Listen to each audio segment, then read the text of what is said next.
Segunda-feira é dia de análise técnica no fecho de contas, com a colaboração, como sempre, de Luís Correia Tavares. Luís, muito boa tarde. Boa tarde. Boas notícias para a praça portuguesa. Há gente a ganhar dinheiro. Sim, se estiverem posicionados no mercado, de facto estarão a ganhar dinheiro e se incorporaram ao mercado, pois nos níveis em que nós verificámos nos últimos 2-3 meses, níveis estes mínimos para já. O que é importante referir quanto à praça portuguesa, o índice PSI 20 encontra-se já de alguma forma perto, digamos assim, do nível 5.600 pontos, perto relativamente, portanto no meio do caminho entre a média móvel dos 200 períodos e aquele que é o objetivo que eu considero mais importante. Objetivo este que é importante porque será exatamente a projeção da figura de duplo fundo que nós verificámos antes. Portanto, se agora existirem correções entre os próximos 1-2 dias, não importa.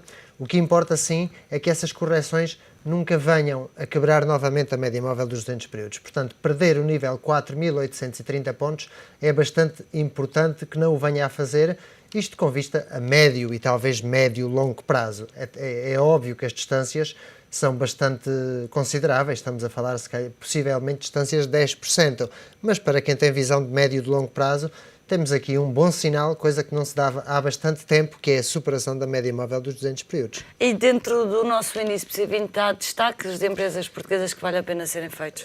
Dentro do nosso PSI 20 há cotadas com algum interesse. No caso da banca, fazendo um resumo, o BES e o BPI são as que têm melhor aspecto técnico, mas há uma que está aqui pendente de algo. Aquilo que é, eu não sei.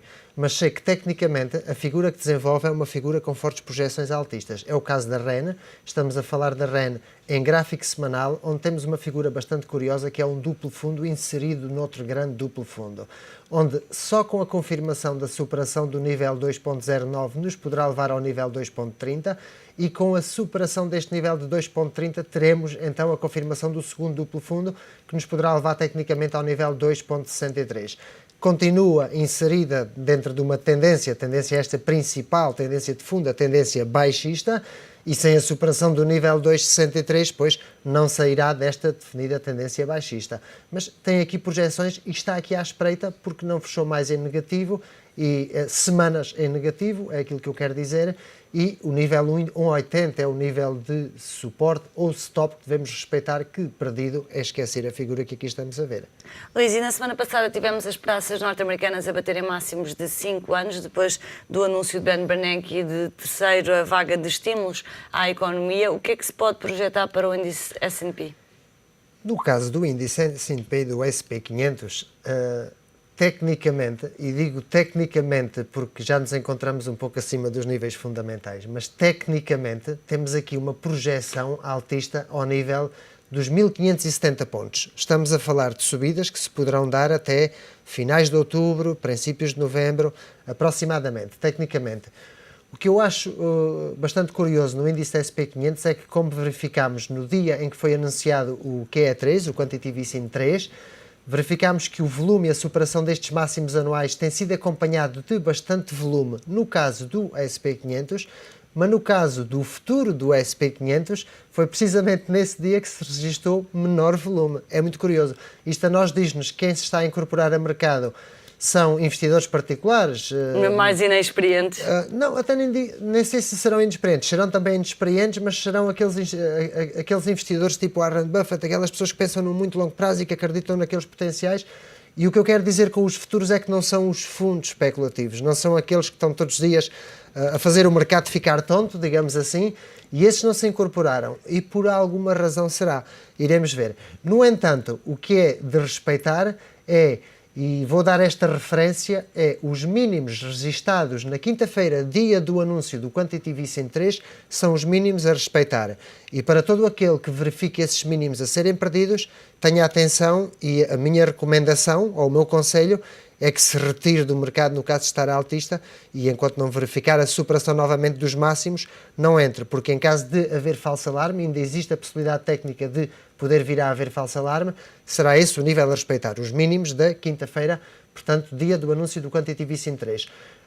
As projeções, enquanto isto, podemos dizer que estamos em subida livre, não é o caso, porque o índice SP500 tem outros máximos, mas no período temporal de 2 anos podemos dizer que estamos aqui numa subida livre, é deixar correr, porque a verdade é que isto poderá ir a 1570 e tecnicamente há uma projeção que nos pode levar a 1680.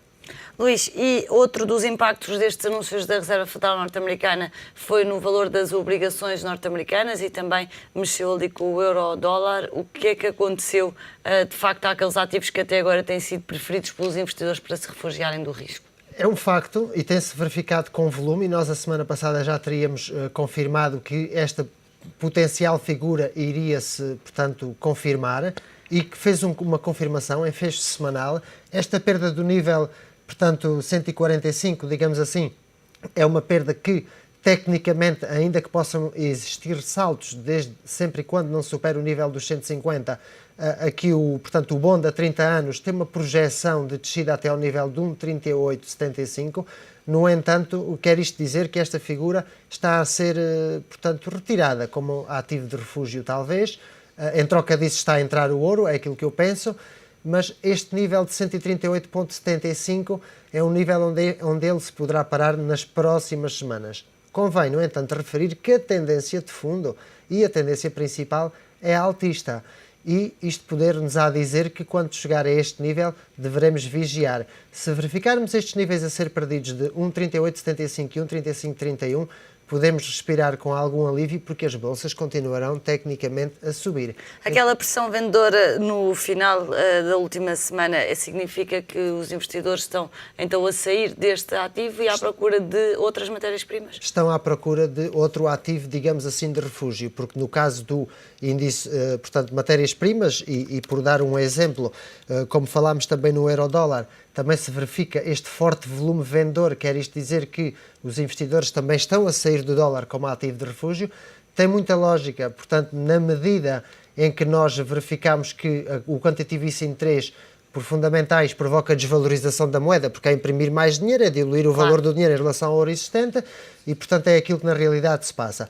Aquilo que os investidores poderão estar a fazer e aquilo que realmente poderá estar a passar é que há um forte volume de entrada em valores como os metais, como é o caso do platínio, como é o caso do paládio e como nós podemos verificar o caso do ouro. O ouro superou esta diretriz baixista de médio prazo, poder-se-á aproximar do nível $1.800 e irá fazê-lo com certeza, e a superação deste nível vai-nos confirmar as intenções de ir à procura dos novos máximos ou dos antigos máximos, 1940 pontos, e só com a superação destes poderemos verificar se irá a mais. Mas o aumento, portanto, do volume, o volume comprador é verdadeiramente crescente, portanto há interesse no ouro. Luís, muito obrigado. Ao comentário de Luís Correia Tavares, a análise técnica no Fecho de Contas sempre às segundas-feiras.